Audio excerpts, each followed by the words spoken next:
Xiaomi's OpenWear stereo at $115 are good open earbuds, but there are a couple of things that are over-engineered. Let us explain. Namaste with DHRME, dermatologically harassed retired mechanical engineers. We are not. You get these buds in two colors, sandstone beige and cosmic gray. Colors are not my forte, but I think we have the cosmic gray. Correct me in the comments if I'm wrong. But these buds are shiny as not exactly up our alley. Maybe it's more your thing. We'll leave that up to you. The buds are IP54 rated though, so they're solid for dust and pretty decent for liquids as well. There's no IP rating on the case though, so be careful with that. And speaking of the case, they do have some shiny accents, but the rest is plastic. And it has this rough texture and it reminded us a bit of the OnePlus One sandstone feel, which is pretty cool. The battery is advertised at 7.5 hours, but we got 4 hours and 39 minutes. Overpromise and underdeliver. Not cool. There's also no wireless charging on the case, so you're stuck to Type-C. And the touch controls do include volume control, so that is nice. But do these earbuds actually fit and are they comfortable? Yes and yes. They are very comfortable and they stayed in place even with active workouts. So you're not going to have any issues with that. Let's use the microphones on these products to talk about popsicles, icicles, and test Xiaomi OpenWear Studio, noisy conditions. Pop, pop, popsicle, ice, ice, icicle, testing. 1, 2, 3. Pop, pop, popsicle, ice, ice, icicle, test. 1, 2, 3. So we have the Xiaomi wearable studio with the conditions. Pop, pop, popsicle. Testing. 1, 2, 3. Now, there's some weird processing to the voice in noisy conditions, so you won't sound very natural. You hear a bit of the background noises too. In the wind, they're pretty unusable, way too much interference. In terms of FACMAN controls, you cannot control volume on these while on phone calls. We said upfront that these were over-engineered, and this is the first of those features.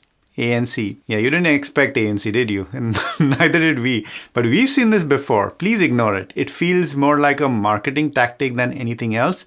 Now, there is something that's happening, some processing, but calling it noise cancelling is a stretch. All right, let's take a look at a couple of the extra features you get. There is an app, but for certain features, you need to create a login, such as updating the firmware of the buds.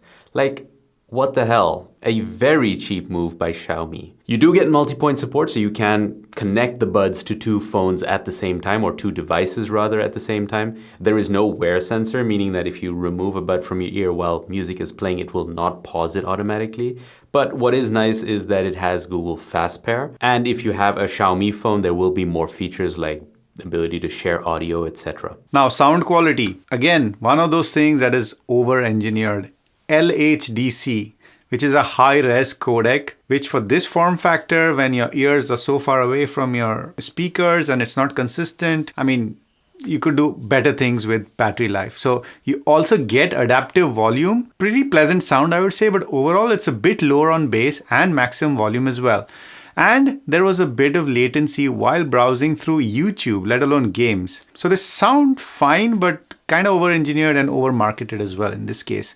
So before we get to the conclusion, first off, we bought this product with our own money, and we would really like to thank you, our YouTube subscribers, members, our Patreon patrons, for supporting us, because that helps us stay independent and it helps us review products like we want to review and not worry about putting strain on our relationship just for the sake of getting a good review. So thanks a lot to you guys, especially our FACMAN tier supporters, Gamma Panda and Paula. You guys are amazing.